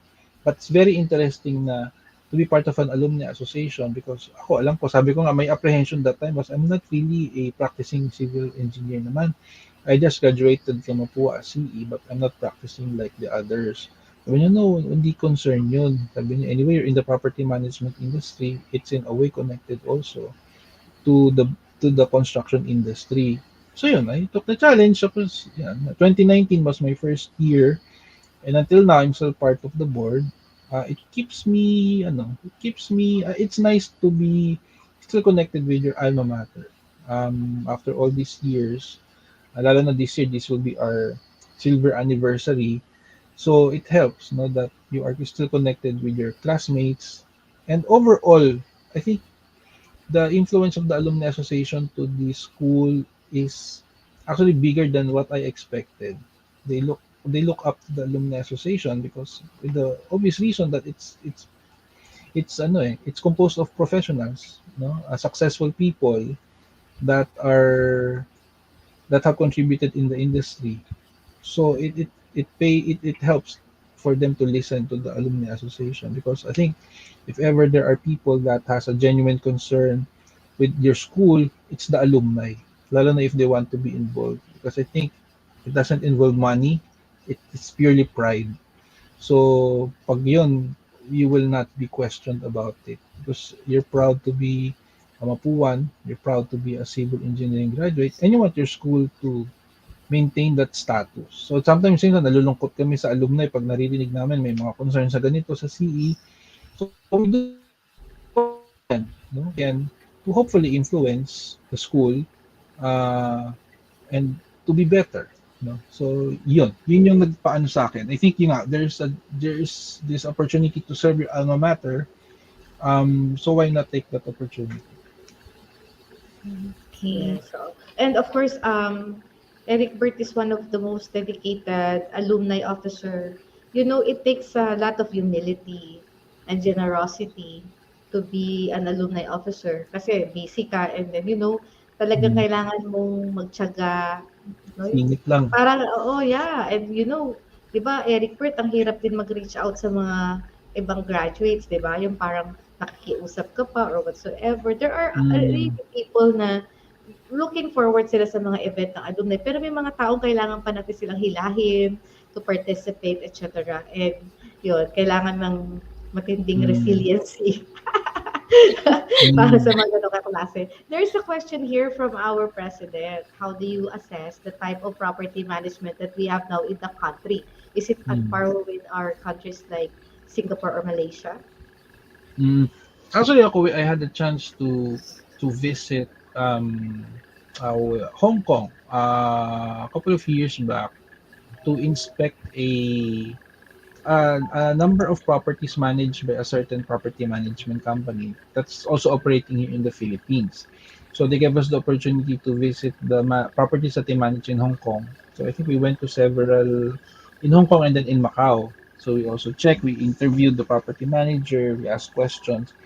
I think in terms of yung property management per se, I think we're at par with them. I think the only advantage they have that I mentioned earlier was that they have a professional body that manages or handles property management in their country, something that we don't have here in the Philippines yet. So the big developers, wala tayong problem doon because you know that they are protecting their brand. So yung kanilang dedication to manage the property, you know that the only motive they have there, or at least I can speak for our company, is that we want to make sure that the property is well managed. That's it. That's just it. Because it's our brand that will be affected if it's not well managed. But in terms of yung skill, communication, I think we're at par with them. Maybe better because diba sabi nga nila, we're very good in customer service. Um, we are patient. You know, we love talking to people. The foreigners love us because we're very friendly. Sometimes sila, they have a tendency to be a bit snooty or they don't really talk to their customers. But very professional. I think yun naman ang ano mo sa kanila, they're very professional. And siguro yun din yung most of their clients are very professional also. The challenge with us in the Philippines right now, since compared to years back, it's easier to own a condominium now compared to before. Yun lang, sometimes the type of people that live in your development, medyo hindi rin sila sanay pa sa condo living. So they have a different attitude, they have a different culture that you have to adjust to also as a property manager. Hindi sila pare-pareho ng Agree. attitude talaga. Agree to that. Parang minsan, Mm. parang, ay, hindi kaya yata kayo ready. No? Kasi if you live in a Mm. condo, you have to respect that you're not the only one Yeah. living. No? Oo. Akala nila Right? nasa bahay pa rin sila na malalayo yung kapitbahay. Eh, siyempre pag sa condo ka, talagang maririnig mo yung kapitbahay mo sometimes. Or there are there are a lot of differences, if you live in a house and if you live in a condo, that you have to understand. So in the beginning, medyo issue sa kanila yun. Or pinaka nakakatawa, hindi nila alam yung condo dues. Sabi, hindi namin alam magbabayad ng condo dues. In-explain namin sa kanila yun. At pag sa condo, may condo Medyo mahal dues. yun. No, that's why, Oo, Erickberth, living in a condo is a status symbol. yes. Because you Yes, have to totoo yan. pay, pero iba magbabayad ka ng mga around 5,000 and above for your monthly dues. Mm-mm. And status talaga siya. Actually, tama yun, Ria. It's a status symbol. Lalo na before. Ngayon, okay pa rin naman siya. It's still a status symbol. Especially, let's say, if you own a condo in Makati or in Ortigas, it's really a status symbol. But in other parts of the metro, hindi siya masyado more of a status symbol, but it's really more of, kasi nga parang ngayon mas madaling bumili ng condo na eh. So, the challenge really now is how do you now deal with these owners that are first time owners? You have to educate them really and make them understand that it's quite different living in a condo compared to a house na ano siya, you have more free, wala kang rules, wala kang policies. Sa condo, maraming ganun, maraming rules, maraming policies na they have to understand and they have to actually honor it because if not, pe-penalize ka. So something also new to them yun, yung penalty. Kasi violation tickets, ganyan, parang hindi sila sanay sa ganun. So ano yun, it's a It's a challenge, but again, you have to just explain it to them. Yeah. Sir, I'd like to ask also, how do you really define service Hmm. Well, in your perception? service is something that you give to your customers. Mm. That's just right to what they pay you. No? In the strictest sense of the word, kumbaga, kung ano binayad mo, yun yung makukuha mo. But sometimes sa property management, lalo na that the competition is very stiff, you have to give more than what they pay you. So when you say give more, they have to make sure that their money's worth and some more. So yun na yun, papasok yung, that's where the difference really is in customer service. That's the big differentiating factor in any service industry. It's really the customer service. Because sometimes yung facilities management, ginagawa naman ng lahat yun eh. Um, and that's something that people don't really see. But what they see is the customer experience and the touch points that they have with the moment they enter the property, from the security guard going to the parking area, are they greeted properly? When they step out, we see a housekeeping, are they Mhm. greeted properly? Pagpasok ng elevator, is the elevator working? Then, how long did they wait? Na pagdating sa unit nila, is everything okay? Wala bang leak? So it's a complete customer experience. Every part of the building is a customer touch point. So, and sometimes, if let's say 10 yan, if they see one or two na negative, that's what they will highlight. Yeah. So, sabi nga, parang bawal magkamali. Kasi yung mali lang ang nanonotice, hindi yung magaganda. But it's not always true. Now I think people also are more appreciative of what the people do for them, the service that they give them, and they give really, ano, lalo na kung Christmas, ano yun, measure yan pag okay yung property management eh. Yung marami sila nakukuhang gift pag Madaming Christmas. regalo. Oo. Oo. Kasi Talaga. happy sa kanila yung mga owners eh. At madaming food, So, no? oo. Actually, any time of the year yun, may mga mababait talagang owners na nagbibigay ng food because sasabihin nila they understand the hardships of the people sa site. Kasi alam mo yun sila, pag upo nila ng 9 o'clock, minsan dire-diretso niyan sila. May days talaga lalo na kung basta merong araw na sinumpa ata na ang daming concerns eh. So talagang dire-diretso sila. Ano rin, hindi rin talaga biro na yung work nila. Kasi ano, parang rin sa government agency yan, di ba? Dire-diretso yung kliyente, hindi na uubos. So, may days na ganun talaga. So, it's really hindi siya boring na work, I would say. Because every day is different. Every day you don't know what will happen. You don't know the challenges that will come your way. So you just, in any fight, you just need to be ready to fight and be ready to react.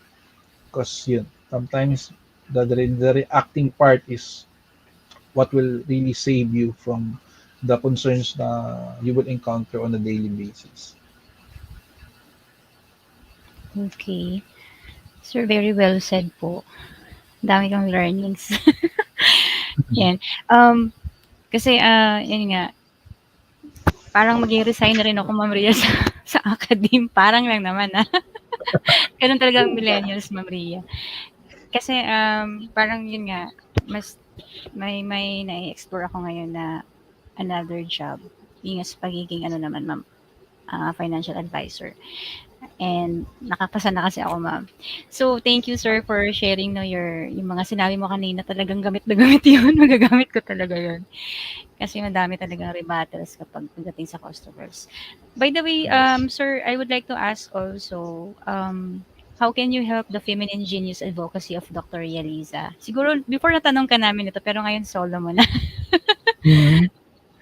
Well, ako sa akin, ano naman siya eh. The property management industry, of course, any gender can be a property manager. At the end of the day, it's really of course there's always an advantage and a disadvantage on getting a male and a female property manager. We all know na ang female is ano yan, mas madetalye, mas maano yan sila, mas ano sa clean, lalo na sa cleanliness, maasahan mo talaga ang girls diyan, ang female property manager, mas masinop. So ayun yung general perception namin pag ang property manager is female. Um, but of course, that doesn't mean na yun lang yung hinahanap mo sa kanila. Being a female also, we expect them. Ako sa akin, may bias ako pag female. Mas expect ko mas magaling sila sa customer service. Kasi nga, they have a softer side to them compared to the males. So, pag lalo nang isa may concern, let's say may malalang concern, tapos di ma-handle ng property manager, napadala ko yung ano ko, yung magaling kong babae na property manager. Tulungan mo nga si ano doon to handle this particular customer. Paano niya i-deal. Kasi that's ako sa akin, that's what I've always experienced pagdating sa female property manager. Kasi nga, so may motherly instinct, tapos may sometimes they are really better in terms of dealing with older people for some reason. So yung soft side, which is very important sa property management, I think that's innate to women, and that's always an advantage that they have. Ang men naman, ang advantage naman ng men is of course the technical part, because most of them are engineers. Yung technical part, wala kang maka-question doon. Siguro, 7 out of 10 times na engineer yung makukuha mo, male yun. May female din, pero bihira. Mas maano ang male. Mas maano ang male pagdating doon. So that's one thing that you'll expect of them. Plus, of course, if male yan, minsan mas ano sila, mas madali mong pakiusapan na, let's say, mag-overtime, o mag-stay ng ano. Kasi pag ako sa female, that maaari, ayaw mo sila mag-stay ng matagal. Kasi syempre, lalo na kung may family, you should understand how they take care of their home. Maganda naman yun sa lalaki. Yun naman sa lalaki, minsan, mas madali mong i-demand sa kanila yun. No? Kung kailangan mo may mag-overnight, o mag-stay in, it's always easier to ask the male property engineers about that. But sa akin nga, lalo na right now in the industry, regardless if you're male or female, you should be able to do the work of a property manager. You should be well-rounded, flexible enough to do your work as a leader and as a manager in your property. So that's regardless of the gender, whether man or woman, gay, straight, that's beyond the point. At the end of the day is, can you do the work effectively? Can you be an effective property manager? And can you give justice to the values of the company? So yun. Galing. Well, anyways, Erickberth, yeah, siguro in the future, if we need your help regarding training of women, maasahan ka namin dyan. Wanted more women to be to be also doing the work, construction or janitorial or yung mga ganung klase ng work mo. My wish is mainly dominated by male. Paupos na kasi yung babae. Ay, yung lalaki. 5 women is to 1 Wait lang, Ria. Wait lang. Sige. Okay lang. Alright. So, Ayan. So, while waiting for Sir, I'd like to shout out, ma'am, no? Nandito sila Ma'am Kat. Di ko na shout out kanina. Hello, shout out kay Ma'am Kat, Tiffany World, and Paulens TV.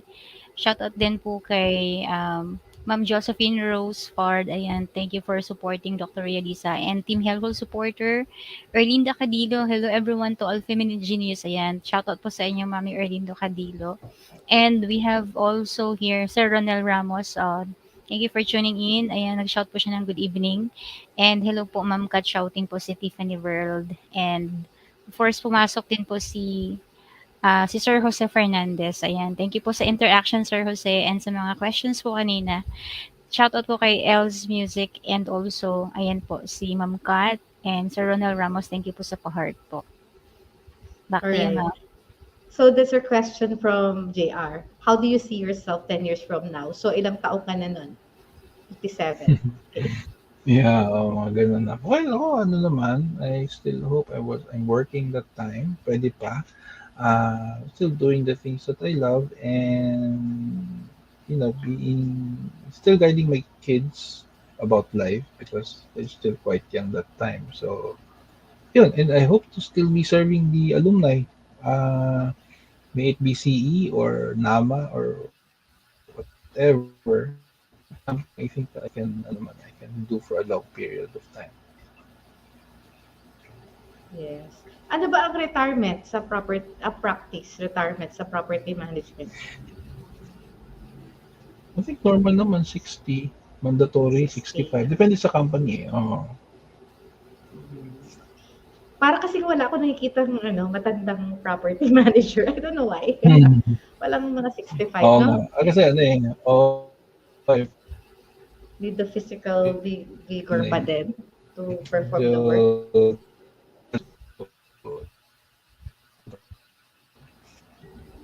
Mm. Alright. So, ako ba yung nagchachapi, Ella, or si Erickberth? Wala naman ako narinig na Shopee. Parehong okay, ma'am. So, ako siguro. Alright. So, Erickberth, we're done on the last part of our program. Pero syempre, kailangan malaman natin kung nakinig yung mga viewers natin. No? By having the Pinoy Henyo dito sa private chat sa right side of your screen, type ka lang ng 5 words that you significantly mentioned during your discussion at pahuhulaan natin sa ating mga viewers with a Gcash. Alright. Sige, habang nag-iisip ka, mag-shoutout muna ulit si Ella. Ayan, thank you, Ano, sorry, ano Maria. yung gagawin ko?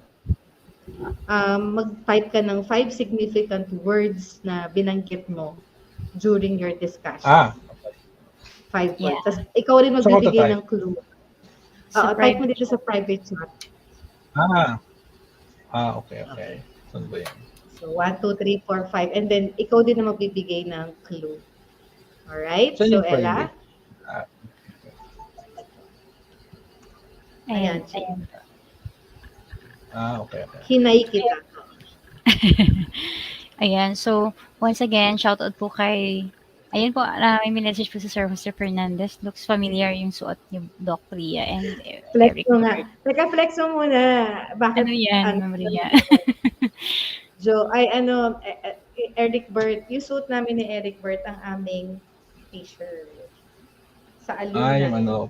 kanina, Alumni. lock screening. Of course, and we have our upcoming reunion. Marami na nagtanong sa akin, mga newly grad.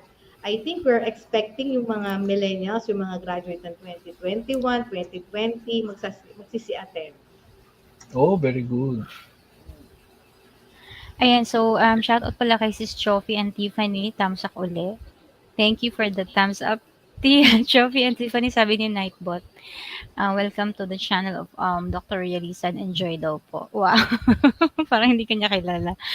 So, yan, Sis Chofi, thank you for playing the harang of Dr. Ria Liza. And also, ayan yung mga cum laude po natin dyan, sila Ma'am Kat, Sir Ronel.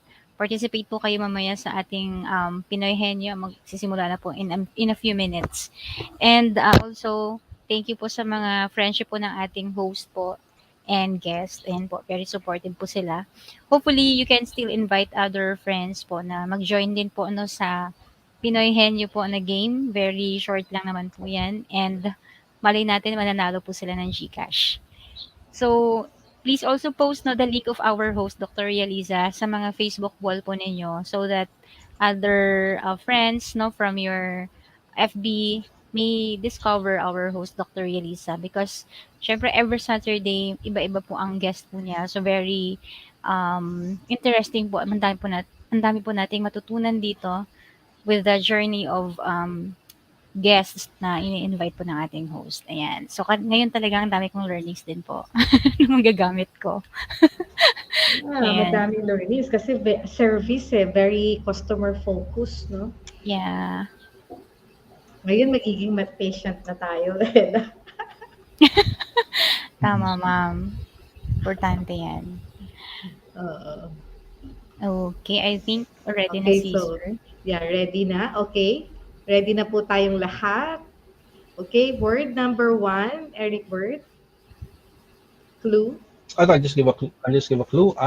Okay. Ito, I mentioned it earlier as only a part siya ng property management. Ito yung, you remember I said, yung revenue and non-revenue side. So, ito yung part ng non-revenue.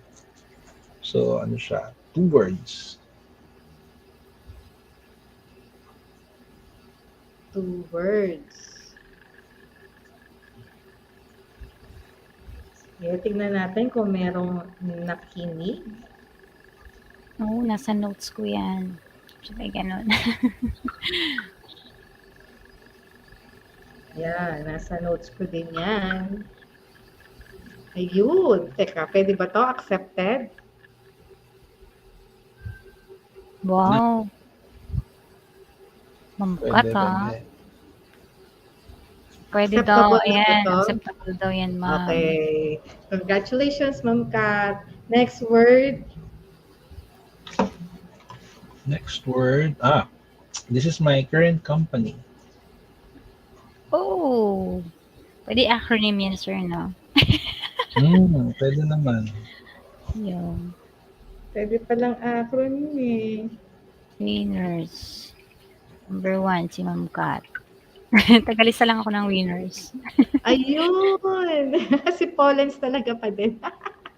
Pollens, Ay, si SMDC. Pollens pala, no? Pollens TV. Pollens, oo, si Pollens. Alright. Yeah. Oh, ayan, nandiyan na si Ronel natutulog. Okay, next word. Oh, Next word. Ayun, this is siya yung head ng property, the one running the show, the general manager also we call it. So, but in property management, ano siya? What do we call that head in the property?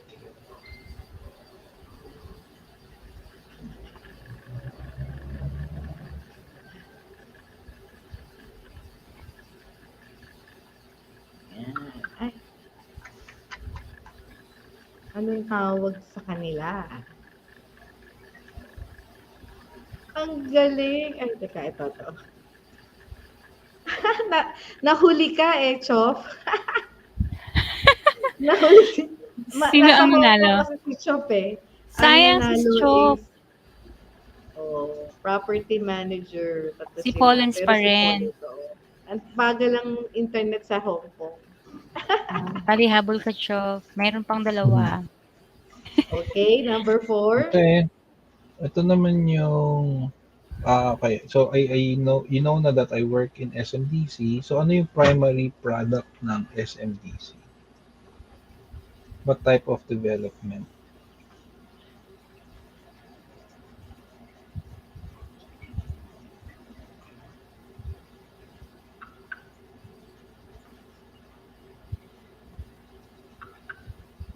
May pa-smile pa si Sis Chofi dyan, oh. Kailangan bilisan ni Chop yung kanyang internet eh.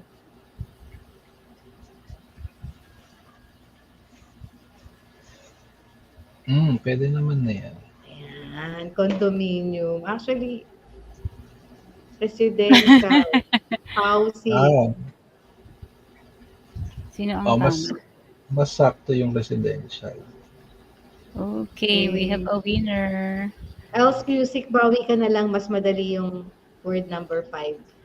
Sling, Mending, congrats. Last word. Ito yung very important sa property manager. This is what is expected of us to give to our clients. Yeah, ano rin yan. Ano rin siya ngayon sa service industry. Go, Sis Chofi, kaya mo yan. I believe in you. Go, give way na, give way. Pauline. Turuan mo si Sis Chofi. Turuan mo din si Else Music. Si Ronel, nasa natulog na. Okay. Sige pa, what they give, no? Yun ba, what they give? Absent daw siya.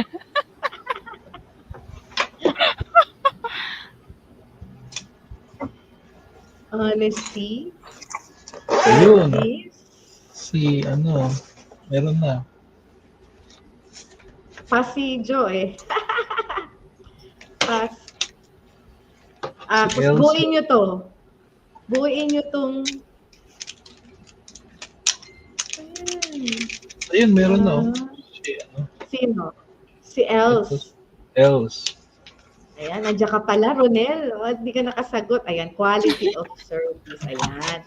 So, thank you so much sa mga nalaman namin ngayong araw na to. Kahit ako, natuto ako sa mga diniscuss ni Erickberth. Lalo na yung pagiging resilient, no?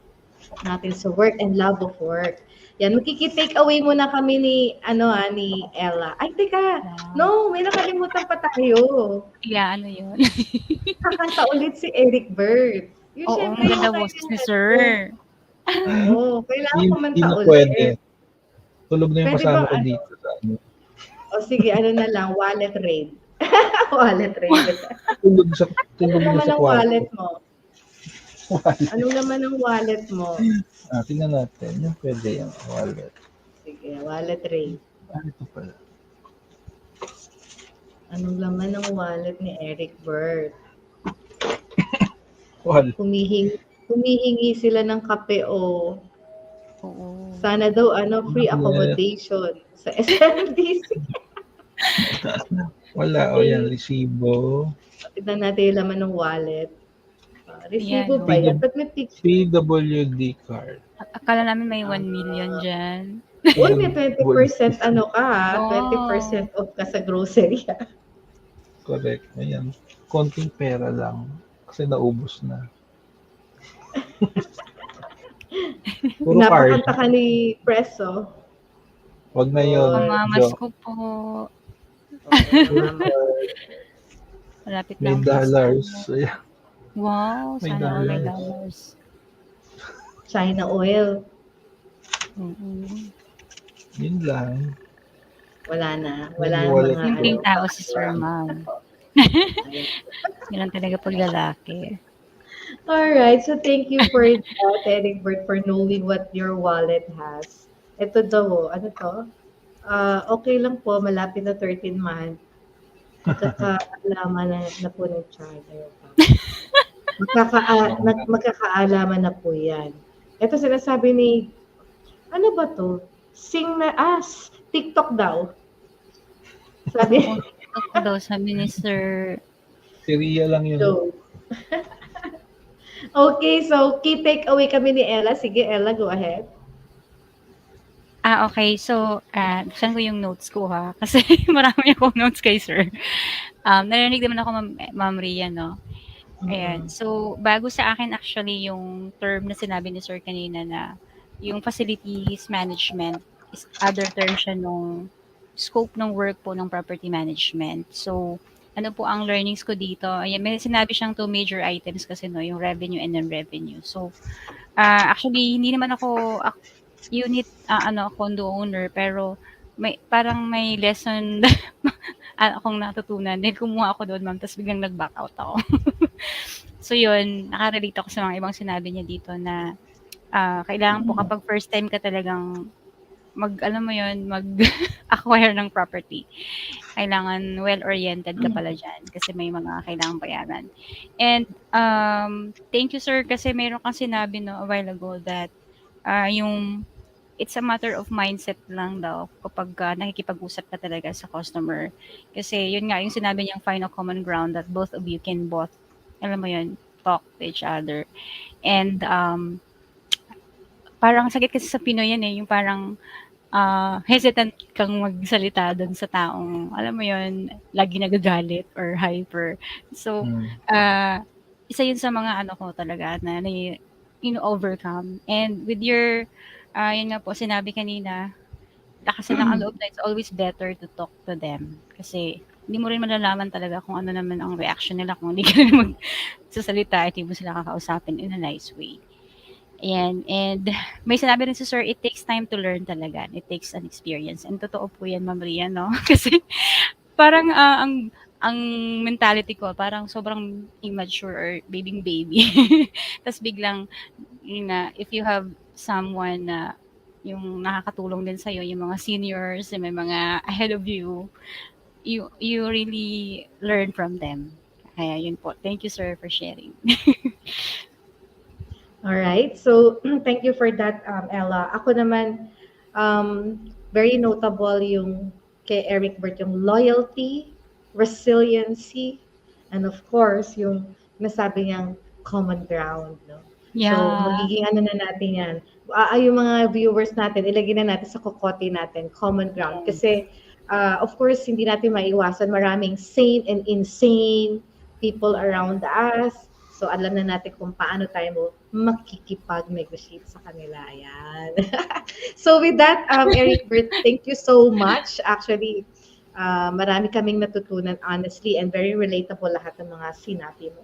So, mabuhay ka at kailangan ka ng MIT CEEnSE yung iyong serbisyo.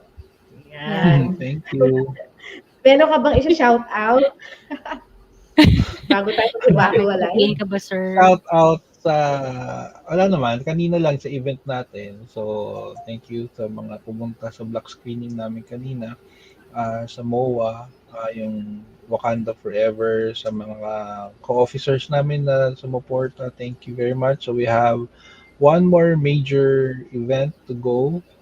In 2 weeks' time, it's our alumni homecoming, yung first namin na face-to-face after 2 years. So we are expecting a big turnout in terms of the attendance. So we hope to see everyone there, lahat ng MITC alumni graduate. And that's it. Thank you for having me, Ria, here. And thank you for the chance to explain what property management is. And yun, hopefully it could influence some of the listeners to take a look at that career path because there is really an opportunity to grow there. Yeah. All right. Thank you so much, Thank Erickberth, you. and to all Thank you, our Ella. listeners. Yeah, see Thank you you, again next sir. Saturday. Same time, 9 Thank you. p.m. All right. Thank you very Okay, much Bye. everyone. po. Bye-bye. Good night po.